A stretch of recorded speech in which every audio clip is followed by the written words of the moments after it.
Good evening, everyone. We're back. First time, I think, in around about at least 2, might even be 3 weeks, JFT. We're Good back evening. in the No Punches Pulled game. Good to see you, my friend. How's things? Yeah, good, man. Good to be back in our usual spot. It makes a change. We've done a couple of impromptu ones over the weekend, but we've been slacking. We haven't had much to talk about, so it's good to be back in the Yeah, No Punches Pulled hot seat. absolutely, mate. In fairness, I don't even think it was us slacking. I think it was the sport in general that's Just the been sport in kind of, general, yeah. It's had a mare in the month of yeah. like July, August, back end of July, beginning of August. There was a bit of a lull, but look, they've made up for that. We've got some massive fights in boxing and MMA over the next few weeks, so plenty for us to get our teeth into. Yeah, I think so. September's looking absolutely tasty, isn't it? But before we get there, we've got the next Riyadh season card. The Esports World Cup is the sponsor or the label alongside it, but there's this heavyweight action. Obviously, Moses Itauma, Dillian Whyte is the headliner. Philip Hergovich will take on David Adelaide on the card as well. There's World Championship action. Nick Ball defending against Sam Goodman at featherweight. Ray Ford against Kakachu is meant to happen, but now Abraham Nova steps in. A little bit gutted about that because that was the fight I was actually looking forward to the most. But look, it is what it is. Overall, mate, it's a good card. Whoa. You can't gloss over Leeds' own Cash Asfak opening the card. Sorry, Come on. Facing Satsumi. Yeah, I forgot about that. I actually saw that they put the wrong Satsumi on the Ring magazine poster earlier, which I thought was quite funny. But yeah, look, I guess we'll start at the top, mate. Dillian against Itauma. Dillian looks in shape. Take of that what you will. We won't go there, but.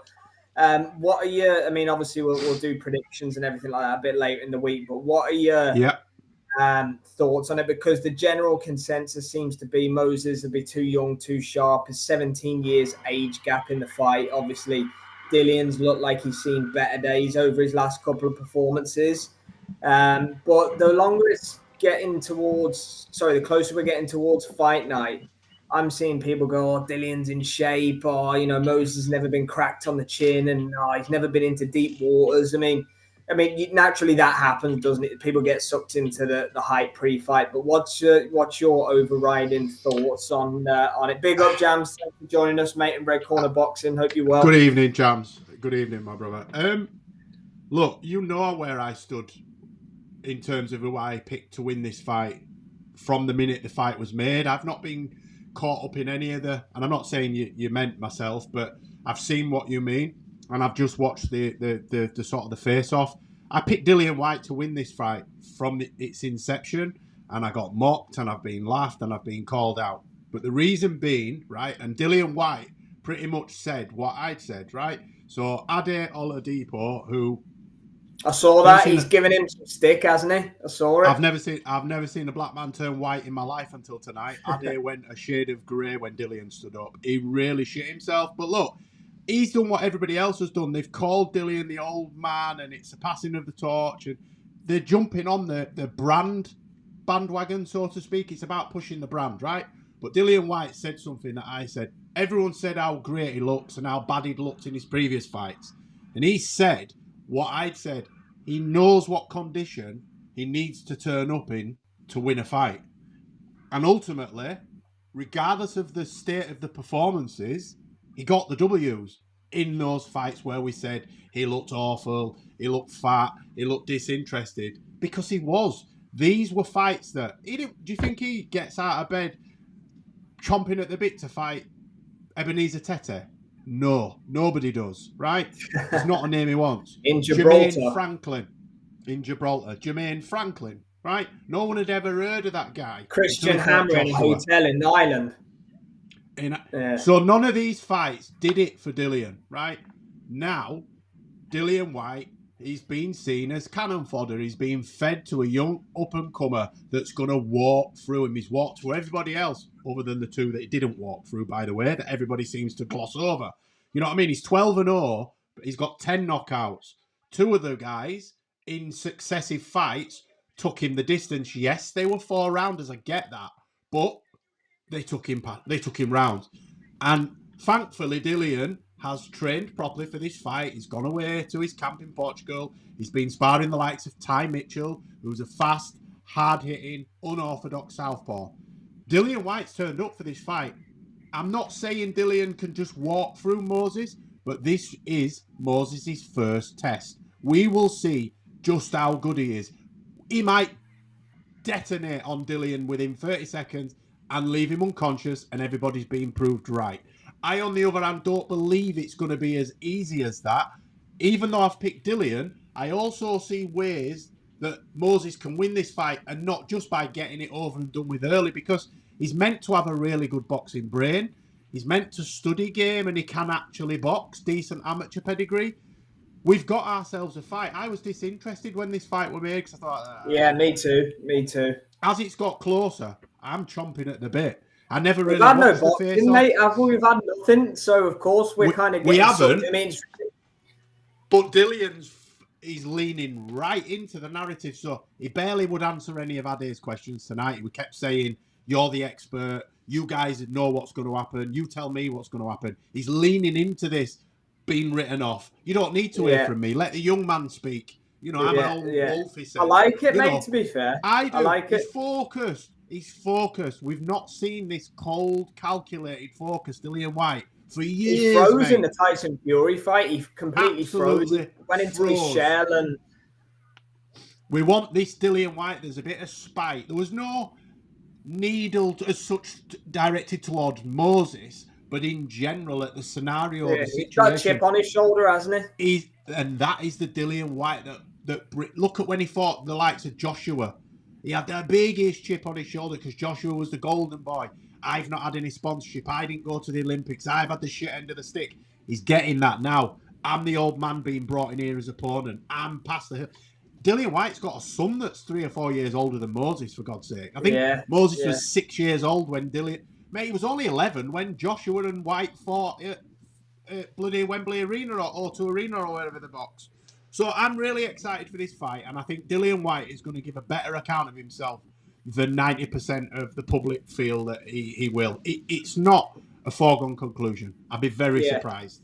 I just want to shift to Moses before we get into the other fights and stuff, Jay. There's been a lot of talk, especially, look, Turkey Al Sheikh, he runs boxing, doesn't he, right now? Let's be honest. For good or for bad, he is the guy who... Evening, Pat. Hope you're well, mate. Thank you for joining us. Pat. You back in the building. Look, he's been talking about... He wants to see... He tweeted it out, I think, after Usyk stopped Daniel Dubois, saying he wants to see Moses versus Usyk. Let's hypothetically say that Moses drills Dillian Whyte in a round. It's next. It's next. On Saturday night. Do you think that happens? It's next. It happens next, yeah. So I heard rumblings of this about 3-4 weeks ago. And look, if we're honest, right, who else? Us, right? The likes of us and Jams and Pat and proper boxing nuts, right? Hardcore boxing fans. Joseph Parker is the next fight I want to see Usyk fight because he deserves it and he's got himself to that point. Not happening, is it? It's not happening. Wants to see that fight. The masses do not want to see that fight, right? But if Moses Itauma can knock Dillian Whyte out, he jumps to the top of the queue, doesn't he? Because everyone's he's young, he hits so hard, and Usyk's not, and then Usyk will probably beat him. But yeah, I agree. If Turkey wants it, mate, it'll happen. I agree with you. Whether it's the right thing or not, and whether it's too early for Moses, I guess. But you're never going to get the opportunity again. I say this, and I say it flippantly, tongue-in-cheek, but I'm serious now, right? The sport of boxing, as we know it, has died. It's gone. It's changed, right? And I know it's always been prize fighting, but you've still had to make these fights, and there's always been a build-up to the crescendo. Now it's Turkey wants to see him fight. He wants to see him fight, so he'll pay for it, and it's sort of pay and go. Now you get what you pay for, whereas previously there had to be a demand for it. Fans had to make noise about it. There were rumblings in the newspapers, social media, on the terraces, etc., and they'd make the fights off the back of that. Now they're just going, right, he's young, he was chasing Tyson's record, there's a great narrative, and he's just knocked out Dillian Whyte. Yeah, he gets it next. I mean, he's ranked. 2 or 3 or 1 with a WBO anyway. He's number 1 with a WBO, and then Parker's the interim. That's nuts. That's nuts. But look, we can go on all night about the pitfalls and the downfalls of sanctioning bodies. But yes, look, we'll find out on Saturday night, Jay, if that's a possibility or not. Without question, we'll find out on Saturday night. But in my opinion, I'm with you. I think Jams, if he has a bit of a hard time with Dillian Whyte, I think you could see something like that happen. But I'm telling you here and now, if Moses dispatches of Dillian Whyte in emphatic fashion on Saturday night, Alexander Usyk will be paid all the money in the world to fight him, because Turkey. He might be there. He might be there. But you know what? I would love nothing better than Dillian Whyte to flatten Moses Itauma. I've got nothing against Moses, in 2 or 3 rounds, and say, right, do I get the Usyk shot now then? Because Dillian's never boxed him. Do you understand what I mean? So there's narratives for both guys to win, or they have a number 2, because I could see Dillian Whyte getting knocked down in the first, second, or third round, being all over. Moses shooting his load, trying to get rid of him. Then Dillian Whyte, because he'll get his second wind, and it's a scrappy, eked out points. This, a bit like Rhino and Johnny Fisher won, where it was down to the knockdown, and it should have gone one way and it went another way. I could see a result where Moses gets the nod, and he's not necessarily deserving of the nod, or we do it again. Let's make no mistake about it. This fight is happening purely for one reason, because Dillian Whyte has looked like shit for a few years now. Absolutely. He's inactive, and there's and he's a big name. Regardless of what's happened with Dillian Whyte, he is a big name, and that's exactly why Moses is. That it's not only. I mean, obviously the fight is the most important thing, but Moses is being pushed into a main event slot. He's got all the cameras, all the everything. He's been tested here but it's a calculated risk. It's not like he's going in as a big underdog or anything like that. It's all a smart bit of matchmaking, if we're being honest, isn't it, by Queensberry? I mean, Frank Warren is the godfather, regardless of who runs boxing and what. Frank Warren is the British version of Bob Arum. He's been involved in boxing since the late 60s, early 70s, certainly throughout the 80s and 90s. Frank and they weren't Queensberry as such then, but Frank Warren has run or been involved at the top end of boxing for a lot of years, and he very rarely makes mistakes in terms of matchmaking, and certainly with heavyweights, and he's had some of the best heavyweights of their generation under his guise, and he very rarely takes calculated risks. They're normally risks guaranteed to pay off. I just feel that the wrong Dillian Whyte's turned up. I think that's what's happened. The wrong Dillian Whyte's turned up, because the shock when everybody saw that picture of Dillian Whyte the other day was like, oh, shit. It's making big. You get what I mean? The narrative changed straight away. The narrative changed straight away to, oh, right. Oh, shit. Yeah, he's actually taking it serious. And I think that they still believe that an on-form Moses beats an in-form Dillian as he is now, not 5 years ago, this earlier on in his career. But it has all these different narratives now, and especially now Dillian's turned up looking lean, it's added another narrative to the overall fight. Yeah, I agree on the pay-per-view element, Pat, as well. I don't really see what they're doing, to be honest with you. And we'll get into that, Jams. I think that's probably the best fight on the card as well, I think, because Ball always brings it, doesn't he? He does. He looks brilliant, Dillian. Jay won't just mention the main event. Co-main event or double main event, they're calling it, or whatever it is. Nick Ball against Sam Goodman. So Goodman scheduled to fight Inoue twice down at super bantamweight last year. He fell off due to cuts and then an injury. He's moving up to 126. He's never fought outside of Australia. He is undefeated, but it's for Nick Ball, it's tough because he's the consensus number 1 featherweight, so they're saying. I mean, I think Rafael don't fight featherweights. Yeah, he's a nightmare matchup for Ball, I think, Espinosa. But, Stephen Fulton will be a good fight as well. Look, he did fight Ray Ford to win the belt, who's up at super feather now. So that obviously is a great win. But since then, it's kind of been super bantams coming up, isn't it? But look, Goodman, okay, the rumor is that Inoue is booked in for December in Riyadh. If Ball wins and Inoue beats MJ, the rumor is that Inoue stepping up to challenge Nick Ball in what would be an absolute slobber knocker. Sorry to interrupt, but Jams mentioned something earlier, and I had a chance to look into it. Are they having to move that fight from Japan now then? Because they're only letting 10 rounders go now, aren't they? Not because sure. Of the kid that died. The Inoue Madliev fight. Yeah, I think they're moving it. Yeah, I did read something about. I mean, there's not been any. It's a month tomorrow. The fight. Yeah, it's September the 14th. They'll give it special dispensation. They're not going to want to move that fight 4 weeks before it, are they? No, I find it hard to believe that. But yeah, I mean, what do you think about Ball Goodman? I mean, it's a great fight on paper. Sam Goodman is one of the best, and Nick Ball is one of the best in their respective weight divisions. If Sam Goodman had 3 or 4 world title fights at Super Bantam and was now naturally moving up, then I would be more excited. But he's just been brought in as a high-level opponent to showcase Nick Ball.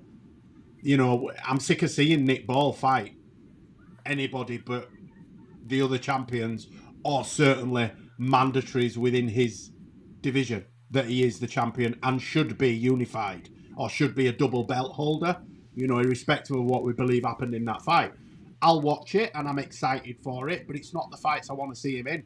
I want to see him fighting the other champions within the division that he is a champion of. As good as Sam Goodman is, he is a great fighter in the weight division below.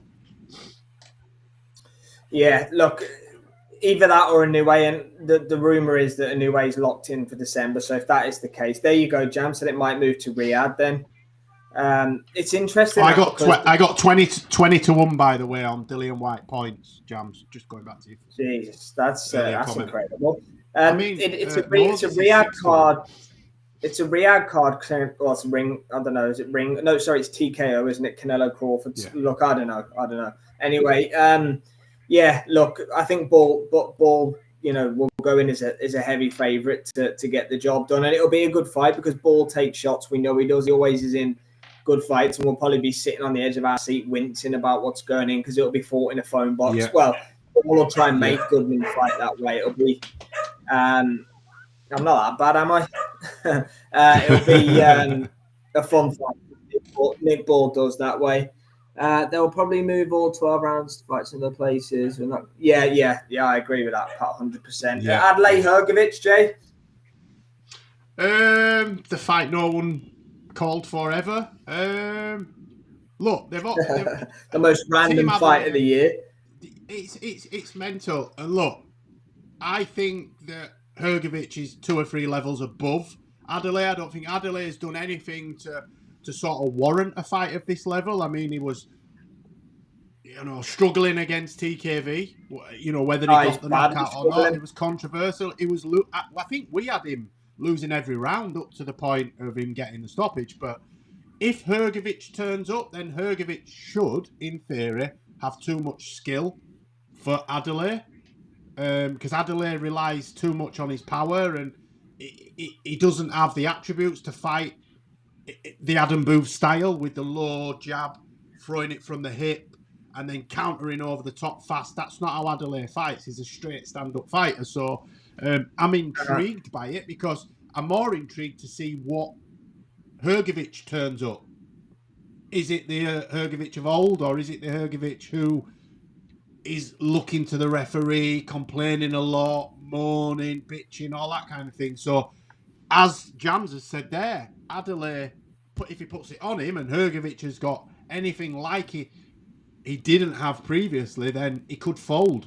And we could see Adley knocking him out. I don't expect that to happen, but, you know, it's an intrigue. I'm intrigued by it, Sam. Because it's a weird fight, isn't it? Yeah, to random fight almost. But look, yeah, we'll definitely watch it.